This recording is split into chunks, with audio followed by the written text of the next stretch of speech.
Quel jour est-on aujourd'hui? On est mercredi et il est 10 heures, l'heure de la lecture que vous attendez avec impatience. Aujourd'hui, nous vous proposons Lily et les Timas de Sabine Bastien, illustrée par Aurore Lopez. Et nous remercions encore une fois les éditions Jazor pour leur aimable autorisation. Bonne lecture! Lily habite un très joli village du nom de Belzo. Chaque année, Belzo est secoué par un joyeux désordre. C'est le carnaval. Lily adore le carnaval. Elle est toujours très impatiente de découvrir les nouveaux costumes.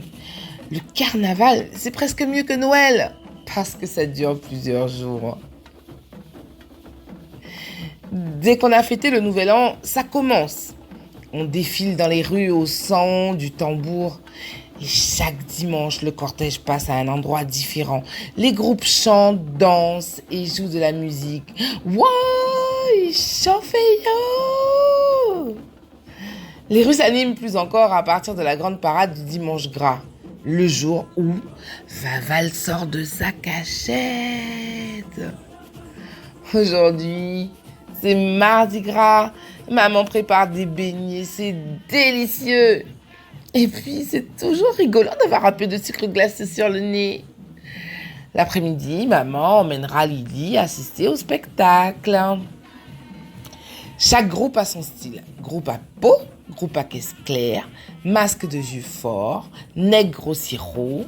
Ils seront presque tous présents pour la plus grande joie de Lily. Lily les voit arriver au loin en chantant et en dansant. Aïe, aïe, aïe! Mais il n'y a pas beaucoup d'enfants, à part ceux qui tiennent la banderole. Des dames ont revêtu des costumes couverts de paillettes et portent des chaussures dorées. Elles sont accompagnées par des musiciens qui soufflent dans des trompettes ou battent la mesure sur des tambours. En les regardant passer, Lily se demande de quel groupe elle aimerait faire partie. Par exemple, pour rejoindre celui-là, il faudrait porter des chaussures à talons. Ouïe, ouïe, ouïe. Certains carnavaliers paradent vêtus de feuilles de bananier et d'autres choses qu'ils trouvent dans la nature. Ils jouent du tambour et avancent d'un pas décidé comme s'ils n'avaient peur de rien. Kiové pas, Kiové pas.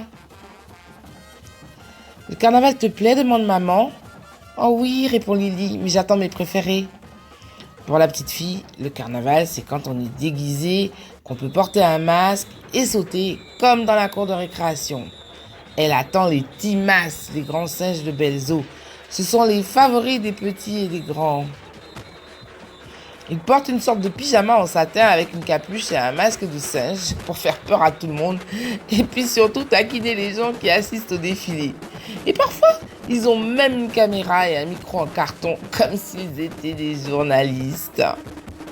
Lorsqu'ils passent sur le tapis rouge, les Timas racontent toujours une petite histoire. C'est comme une pièce de théâtre sans parole.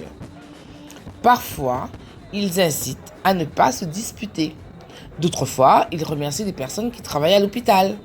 Et les Timas, ils sont rigolos, hein. Et en même temps, ils expliquent des choses comme le fait la maîtresse. Hein. Dans les groupes de Timas, des musiciens jouent de la concalambie. Et d'autres frappent sur de gros fûts en plastique ou des steel-pans.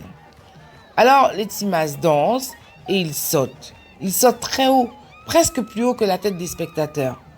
C'est d'ailleurs à cela qu'on les reconnaît. Oh, les voici enfin! La vague colorée des grands singes va inonder les rues de Belzo. À chaque coup sur le plus gros tambour, ils sautent encore plus haut.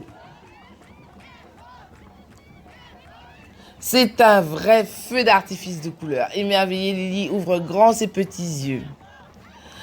Pendant le déboulé, l'un des grands singes taquins s'approche de Lily et lui tend son poing. Fausse!